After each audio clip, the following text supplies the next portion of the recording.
The Saints run over Carolina for the second time and take a huge step towards clinching the NFC South. Plus, Alabama squeezes into the college football playoff as the Sugar Bowl gets a national championship rematch. And LSU makes a return trip to Orlando for their bowl.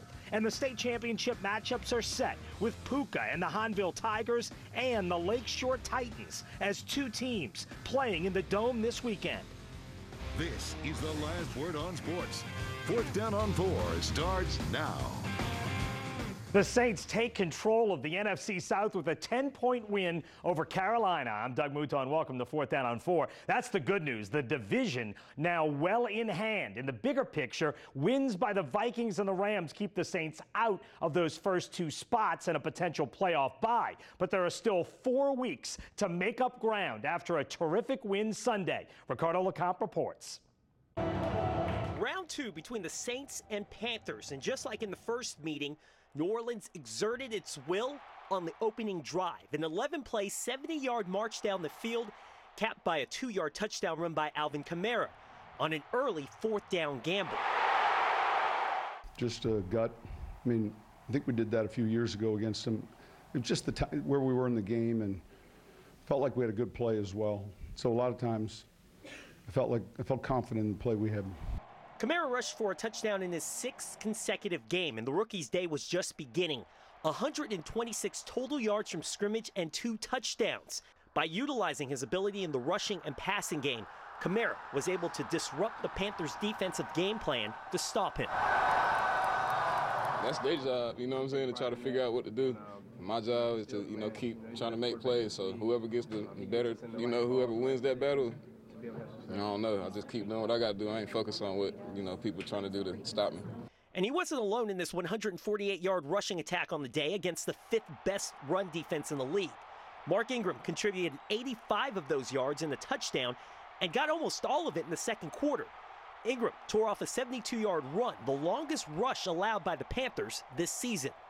You have to believe, man. You have to have faith, man. You can't go back there and think you're going to get a negative yard run. You have to go. This run could be the one, you know what I mean? And I didn't have many big runs, but I had one big run, so I tried to take advantage of it. It always helps with Mark and Alvin Kamara breaking tackles, so that makes us linemen, our job easier when we see that, and that also gives us more energy to want to run the ball better. The two backs made life easier also on Drew Brees. He added to his Hall of Fame resume by moving into 2nd place on the NFL's all-time completion list, passing New Orleans native Peyton Manning. I didn't realize that till Mike Thomas said, "Hey, the ball that I, jumped up and caught, that was your, I guess moving into 2nd place." So, I mean, I've said this before. You play long enough, then I guess those things happen. The Saints ended with 400 yards and 31 points against the 2nd-ranked defense in the NFL. Meanwhile, the Saints defense kept the Carolina offense in check for most of the day.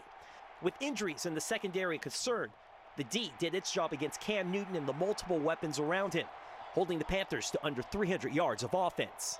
Injuries happen in this league, and you got to be ready at any time. If you're on the team, you pretty much a starter. Coach don't call starters or second team or nothing like that, man. Everybody is who you are, so he knows that you got to be ready when it's your time. We played the power option well. We, tuned in exactly what they wanted to do. We edged out a win. It's tough to beat any team twice, let alone an in-division opponent. We just talk about how much their offense has been rolling. The Saints passed their first test in this important 2-game stretch against division opponents, and a win Thursday against the Falcons will set New Orleans up for winning the division and a possible high seed in the NFC playoffs. The opportunity is definitely in front of this team. This is where our best football needs to be played. Our best preparation, to achieve the goals that we set out to accomplish at the beginning of the year. We just have to continue going in that right direction. That's a formula to win a lot of games. Reporting at the Superdome, Ricardo LeCompte, 4th Down on 4. All right, thanks, Ricardo. Here's the completion list. Brees now only trails Brett Favre. Andrew Doak has more now on the enormous effort Brees got from his running back duo. Finding words to describe what Alvin Kamara has done in his rookie season has been difficult. Not because people are lacking things to say about him, but more because they've run out of adjectives. One word? Oh, man. I don't know. Pass. I don't know. He's a beast, man, and as an offensive lineman, you got to, keep finishing because he's going to break a lot of tackles. Like Jello, Kamara has slipped past every team in the NFL, which is funny because it's similar to 66 teams passing on him before he was picked 67th overall in the NFL draft. And he hasn't snuck away with the league's Offensive Rookie of the Year award like a ninja.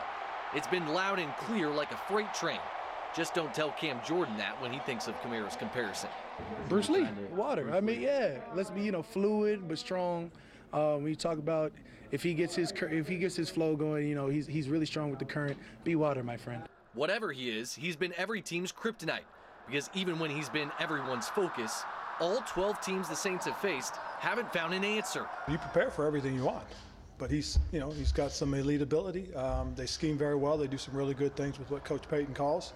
Alvin Kamara and Mark Ingram have been so good this season, they've made the Saints forget they even signed Adrian Peterson in the offseason. Prior to Week 13, Carolina was the only NFL team that hadn't allowed a running back to go over 100 yards from scrimmage. But Kamara and Ingram gave them an early Christmas gift, handing them 2 today. It's great to have 2 guys like that. That can complement one another and also be a 1-2 punch, and that you just feel that type of confidence in. And while Ingram and Kamara share an electricity on the field that is unmatched in the NFL, it's their relationship off of it that's been key. Man, we just cool, man. It's my little bro. We see each other every day, so we don't need to, in the off time, be playing video games together. But we do go to dinner once a week together, and as a back. So we're together 9 hours a day. These guys just help me so much. I mean, it's not really any pressure on me. It's just, try to make a play with my numbers called. And he doesn't play like there's any pressure either. At the Superdome, Andrew Doak, 4th Down on 4. All right, thanks, Andrew. Time to go in-depth now, and nobody does that better than Nick Underhill of The Advocate. Ricardo caught up with Nick afterwards. All right, let's break down the Saints' victory. Nick Underhill from The Advocate joining me. And first, let's talk about this running attack of Mark Ingram and Alvin Kamara. I think teams know it's coming. They just can't stop it. Well, that's the impressive thing. Mark Ingram's big run that kind of changed the complexion of the game. There were 8 men in the box. He still gets out there, breaks it loose. And I feel like that play kind of galvanized the team as a whole, and they kind of fed off that a little bit. But Alvin Kamara, oh my God, every week, it's unbelievable. I take notes on every play, and I see a guy wrap him up, and I look down to start writing down what he did, and lo and behold, the crowd lets out a roar, and he's still going. The guy is impossible to tackle. You saw it on the first touchdown, and he's doing this week after week. If he isn't the Rookie of the Year right now, I don't know what everybody else is watching, because it seems so obvious to me. Yeah, 3rd rookie in NFL history to have 600 rushing yards and 600 passing yards in a single season. Very impressive what Kamara is doing on the field. Let's look on the other side of the defense. And everybody coming in questioning the Saints' secondary health and how they would respond against the Panthers. And I know it's not the best passing attack they're faced, but they did a good job of keeping Devin Funchess in check and, for the most part, keeping Cam Newton relatively in check in terms of the passing game. Yeah, and really the key to all that, too, was keeping Newton confined to the pocket, which was one of the things the Saints came into this game trying to do. And to do that, you kind of got to take a little bit of a different approach. You aren't, going out and trying to bend the edges as much. It's more of a bull rush, kind of setting a wall, and finding that balance between being aggressive and being patient so that you don't create running lanes. And until he got loose in the 4th quarter, they did a pretty good job of that. But being without Lattimore, being without Marcus Williams, going into a game where you want the quarterback to pass, I thought the cornerbacks did a really good job. P.J. Williams and Ken Crawley held up really well, and Von Bell did a good job back at free safety. And being without those guys, it seemed like it could be a challenge, but it really wasn't an issue. And if you're going to be without them, it's better today than Thursday night against Atlanta. Yeah, I was going to ask you, do you think the Saints were probably thinking, hey, you know what, we've got such a harder matchup just in terms of Julio Jones next Thursday, that if Lattimore isn't 100% today, why risk that? Yeah, and a lot of fans, when it came out that he wasn't going to play, were asking, hey, why isn't he trying? This is a very important game. Well, look, if he gets hurt in this game, then he's probably missing the next 3 or 4. So even if this was a must-win game coming in, then you're without him in more important games. Then he gets hurt in this one, and you lose this one, and then what do you do against Atlanta? And Atlanta again, and Tampa Bay has a very good passing offense. So you got to be careful. They obviously, were fine without him. It could have went a different way, but even if they would have lost this one without him, it's the right decision. If he's not 100%, wait until he's 100%. I think the Saints have set themselves up really well. Atlanta lost today. They were sneaking to get back in. If the Saints win that game, I think they're in a very good position. Not just the NFC South. I mean, they're setting themselves up well for possibly getting a first-round bye in the playoffs. They just got to keep winning games, and that's what they're doing. They bounced back after the LA game, so I think the Saints are in a good spot right now. I think so, too. Nick, thank you for your insight. Thanks for having me. Thanks, guys. Coming up, the college football playoff is now set with Alabama sliding into the 4th spot over Ohio State, and they'll face Clemson in a dream matchup for the Sugar Bowl. Plus, LSU is headed back to the Citrus Bowl, and the Tigers are a long way from the team that lost to Troy in September. And later, we'll preview next weekend's state championship games with 7 local teams headed to the Dome.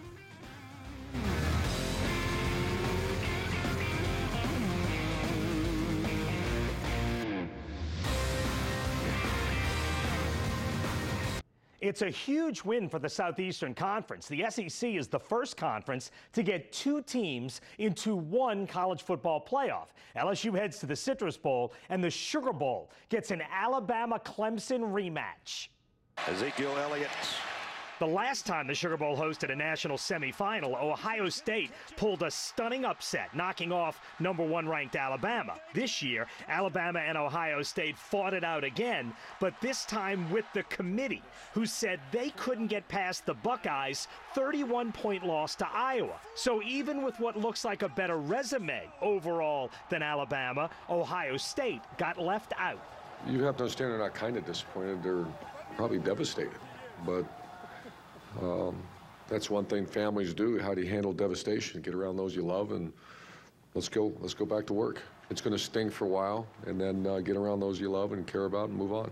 The Buckeyes now play Southern Cal in the Cotton Bowl, and the Sugar Bowl couldn't be happier with its matchup. Both Clemson and Alabama are close enough that tens of thousands of fans can drive in. You wait 3 years to host the semifinal, and for it to come out like this, like I said, a home run for us is great. You don't know what you're going to get, but again, 2 giant programs with great track records, and we really think it's going to be a good football game. The Sugar Bowl is New Year's night. Earlier that day, LSU plays Notre Dame in the Citrus Bowl. It's the Tigers' 2nd straight trip to the Citrus Bowl. Last year, they whipped Louisville. This year, they're playing for a 10-win season and a top 15 ranking. That game kicks off New Year's Day at noon. Still ahead, both Hahnville and Lakeshore will play for state championships next weekend. But while you certainly know about Puka, you probably haven't heard of the Titans quarterback. Their stories, plus a preview of all of our local teams' title games ahead.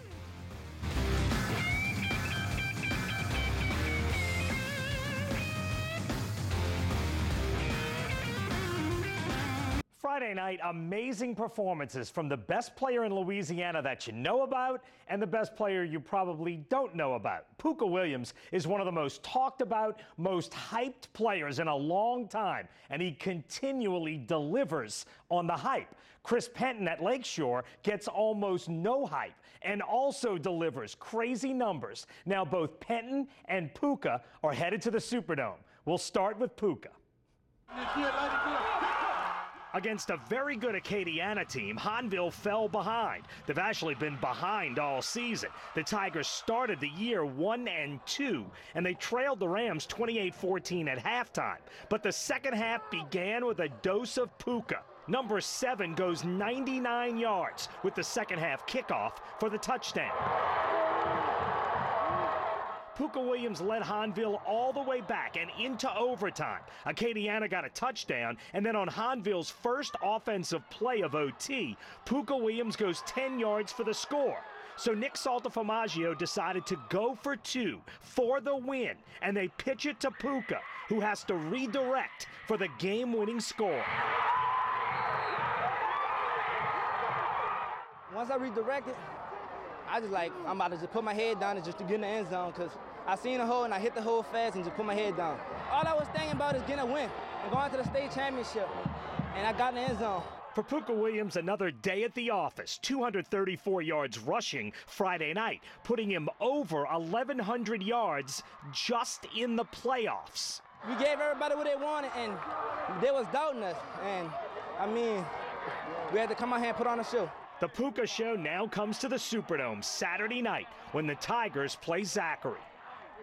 And thanks to our friends at riverparishfootball.com for that video. Now, that's the 5A game. The 4A game right before it matches two local teams. The Carr Cougars from the West Bank are going for back-to-back state titles, and the Lakeshore Titans from the North Shore making their first trip ever to the Superdome. Ladies and gentlemen, Friday night on the North Shore, given the magnitude of the stage, it was probably the best performance of Chris Penton's high school career. Penton was brilliant. Number 14 threw it 23 times. He completed 21 for 212 yards and a touchdown. A near flawless performance in a state semifinal win over Rain. What I do. It's what I do. I came here to play. Came here to prove my team, prove all the fans, prove Mandeville that Lakeshore can be something that nobody expected it to be. Chris is lights out. Chris is unbelievable. He's had a great year, and, you know, we couldn't ask for a better kid to lead our team. Penton has done it all season. His numbers are unbelievable. He's thrown for more than 3,900 yards, 45 touchdown passes, and just 5 interceptions. And the Titans have not been challenged. They won their state semifinal 33-0. They score 44 points a game and give up 11. They're 14-0. Their closest game was a 17-point win. The school opened near Mandeville just 9 years ago. They've never been in this position before, but they have not been intimidated. If we would have got intimidated, it would have been Neville last week, and that didn't happen, so we're good. It's nothing that anybody in this program has ever experienced, ever. So, I mean, for us to do it, we can't just stop now. We can't. It's really amazing, you know. Everyone on the team, like, you grow up wanting to be that team that goes to the Dome, undefeated, and for it to happen, it's just surreal. It's just amazing. I'm just proud of them. I'm proud of these guys and everything they've done. It's surreal. It's unbelievable. You know, we'll let it sink in for a day or so, and then we'll get ready for whoever we got to play. And that just happens to be the defending state champion Carr Cougars, Saturday afternoon in the Superdome. And our good friend Renee Nato from CrescentCitySports.com joins us. Look, Chris Penton has been great. Now Lakeshore gets its biggest test of the year. They get Carr in what could be a great state championship. If you want to think of comparison, Chris Penton has not gotten much attention from the recruiters, Doug. Mackenzie Milton, UCF quarterback who just led them to an undefeated season, didn't get much attention either, but he's very effective, just like Chris Penton is. Under 6 foot tall. Under 6 feet tall. People think that's 6'3", 6'4". Penton is just an effective, great passing quarterback, and he's going to make somebody a bargain. And Carr is awful good on the other side, aren't they? Great, no superstars, but a lot of great athletes, especially on defense. Skylar Perry, the quarterback, is not a great quarterback like the Speedy Knowles or those other guys, but he can distribute the ball, he can run, and he's a very effective guy. He makes big plays. That's one of our all-local matchups in the Superdome. The other in 1A is Kentwood and West St. John, two local schools. Both had great years leading up to the Dome. Kentwood, they both have great athletes in both defenses. West St. John with 3 states titles to their credit. Kentwood with 8. The Kangaroos have 8. So both have been to the Dome many times, but both of them play very grinded out, hard-nosed type of defense. They give up yards begrudgingly, and a lot of great athletes on both sides of the ball, and they both can run. They both can run, no doubt about it. And speaking of can run, how about Puka Williams? Give me a little historical context. I think, and I'm not ready to say this yet, he might be the best running back, maybe the best player I've seen in New Orleans or around New Orleans in the last 25 years. How do you feel he fits historically right now? When you think of him, Doug, Rocket Ishmael. That's what he is. He's very fast. Trying to tackle him is like trying to grab confetti or grab a balloon in a windstorm. You know, he's got 63 touchdowns the last 2 years, and he is a big play waiting to happen no matter where the ball is, at their own 10 or at the opponent's 20. You have to game plan him, and you have to spy him everywhere he goes with a player from the defense. Yeah, no question about it. And is our local team with the best chance to win state the De La Salle Cavaliers? Because they are loaded heading into the Superdome. De La Salle is not only the best team in that division, they're the best team in the state. If you play De La Salle against anyone in the state, Doug, I think they can win 2 out of 3 games. And Julian Gums is another guy who's not getting a lot of attention. He's committed to Nichols right now, but he reminds me a lot of Terrence McGee, who played at LSU and played in the NFL. Very similar kind of running back, but they are loaded with great talent on De La Salle, on their offense and defense. And then the John Curtis Patriots, our final local team. We have 7 of them playing for state championships. John Curtis going for their 27th state title, right? Yeah, and Catholic has won state title when they beat Rummel a few years ago. But, you know, John Curtis, if you take Glenn Beal, the tight end, out of the equation, John Curtis is just a lot of middle of the road, good recruits, but no superstars. You don't have a Joe McKnight or anybody like that in there. And this is one of the best coaching jobs that J.T. Curtis has done. He's got some really good players, Tyrone Leggett, and guys like that who do very, very well, and they're going to play well in college, but no superstars, no big-time game changers. Yeah, right. Renee Nato, terrific job as always. It's going to be a fun weekend in the Superdome. We're back with more 4th Down on 4 in a minute. The Saints play Thursday night. State football championships begin in the Superdome Thursday afternoon. We're out of time. We'll see you next week on 4th Down on 4.